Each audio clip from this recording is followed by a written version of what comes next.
Hello students, welcome to ട്രിപ്ലൈസ് official CMA Malayalam YouTube channel. ഇന്ന് നമ്മൾ ഡിസ്കസ് ചെയ്യാൻ പോകുന്നത് സ്റ്റുഡൻസ് ലോഗിനെ കുറിച്ചിട്ടാണ്. എന്താണ് students login? CMA intermediate register ചെയ്യാൻ പോകുന്ന എല്ലാ സ്റ്റുഡൻസും അറിഞ്ഞിരിക്കേണ്ട ഒന്നാണ് സ്റ്റുഡൻസ് ലോഗിൻ. CMA ഇന്റർമീഡിയറ്റിന് ഓൺലൈനായി രജിസ്റ്റർ ചെയ്യാൻ പോകുന്ന എല്ലാ സ്റ്റുഡൻസും അവരുടെ പ്രൊഫൈൽ സ്റ്റുഡൻസ് ലോഗിനിൽ ക്രിയേറ്റ് ചെയ്യേണ്ടതാണ്. സ്റ്റുഡൻസ് ലോഗിനിൽ നിങ്ങൾക്ക് ഒരു പ്രൊഫൈൽ ക്രിയേറ്റ് ചെയ്യാൻ വേണ്ടിയിട്ട് നിർബന്ധമായും ഒരു ഇമെയിൽ ID ആവശ്യമുണ്ട്. ഈ ഇമെയിൽ ID യൂസ് ചെയ്തിട്ട് നിങ്ങൾക്ക് ഒരു പാസ്വേഡ് ജനറേറ്റ് ചെയ്യാവുന്നതാണ്. ഈ ക്രെഡൻഷ്യൽസ് യൂസ് ചെയ്തുകൊണ്ട് നിങ്ങൾക്ക് എന്ത് ചെയ്യാം? CMA ഇന്ററിന് ഓൺലൈനായിട്ട് രജിസ്റ്റർ ചെയ്യാം. എങ്ങനെ സ്റ്റുഡൻസ് ലോഗിനിൽ ഒരു പ്രൊഫൈൽ ക്രിയേറ്റ് ചെയ്യാം?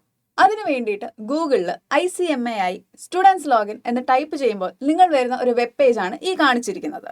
നിങ്ങളൊരു ന്യൂ ആപ്ലിക്കൻ്റ് ആണെങ്കിൽ ക്രിയേറ്റ് ലോഗിൻ അക്കൗണ്ട് ന്യൂ ആപ്ലിക്കൻസിൽ നിങ്ങൾ എന്ത് ചെയ്യുക? ഒരു പ്രൊഫൈൽ ക്രിയേറ്റ് ചെയ്യുക. ഈ പ്രൊഫൈൽ ക്രിയേറ്റ് ചെയ്തതിന് ശേഷം CMA ഇന്ററിന് ഓൺലൈനായി രജിസ്റ്റർ ചെയ്യാം. CMA ഇന്ററിന് രജിസ്റ്റർ ചെയ്തതിന് ശേഷം രജിസ്ട്രേഷൻ സ്റ്റാറ്റസ് ചെക്ക് ചെയ്യുന്നതിനും നമ്മൾ യൂസ് ചെയ്യുന്നത് സ്റ്റുഡൻസ് ലോഗിൻ തന്നെയാണ്. രജിസ്ട്രേഷൻ സ്റ്റാറ്റസ് ചെക്ക് ചെയ്യാൻ വേണ്ടിയിട്ട് സ്റ്റുഡൻസ് ലോഗിനിലെ പ്രൊഫൈൽ ക്രിയേറ്റ് ചെയ്ത അതേ ഇമെയിൽ IDയും പാസ്വേഡും യൂസ് ചെയ്ത് ക്യാപ്ചയും എൻ്റർ ചെയ്തതിന് ശേഷം ലോഗിൻ ചെയ്യുക. ലോഗിൻ കൊടുത്തതിന് ശേഷം നമ്മൾ എൻ്റർ ആവുന്നത് ഇങ്ങനെ ഒരു പേജിലേക്കാണ്. ഇവിടെ നമുക്ക് application number, registration number, name, അങ്ങനെ എല്ലാ ഡീറ്റെയിൽസും കാണാൻ പറ്റും.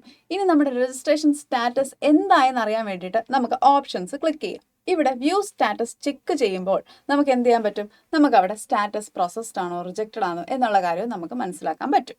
ഇതേ പേജിൽ തന്നെ നമ്മൾ ഓപ്ഷൻസ് ക്ലിക്ക് ചെയ്യുമ്പോൾ നമുക്ക് പേയ്മെൻറ്റ്, അതായത് പേയ്മെൻറ്റ് ചെയ്തത് നമുക്ക് റെസിപ്റ്റ് ഡൗൺലോഡ് ചെയ്യാൻ പറ്റും, രജിസ്ട്രേഷൻ ലെറ്റർ ഡൗൺലോഡ് ചെയ്യാൻ പറ്റും, നമ്മുടെ ID കാർഡ് നമുക്ക് ഡൗൺലോഡ് ചെയ്യാൻ പറ്റും. അതുപോലെ തന്നെ നമ്മൾ ആപ്ലിക്കേഷൻ കൊടുത്തായിരുന്നല്ലോ, അത് വ്യൂ ചെയ്യാനും നമുക്ക് എന്താണ് ഈ ഓപ്ഷൻസ് ക്ലിക്ക് ചെയ്താൽ മതി. നിങ്ങളുടെ നെയിമിന് എന്തെങ്കിലും കറക്ഷൻ വേണമെങ്കിലോ അഡ്രസ്സ് ചേഞ്ച് ചെയ്യണം, അങ്ങനെ എന്തെങ്കിലും ചെയ്യണമെങ്കിൽ നമ്മൾ നേരത്തെ പോയ ഡാഷ്ബോർഡിലേക്ക് റിട്ടേൺ ചെയ്യുവാണെങ്കിൽ അവിടുത്തെ ഓപ്ഷൻസ് ക്ലിക്ക് ചെയ്താൽ നമുക്ക് എന്ത് ചെയ്യാൻ പറ്റും?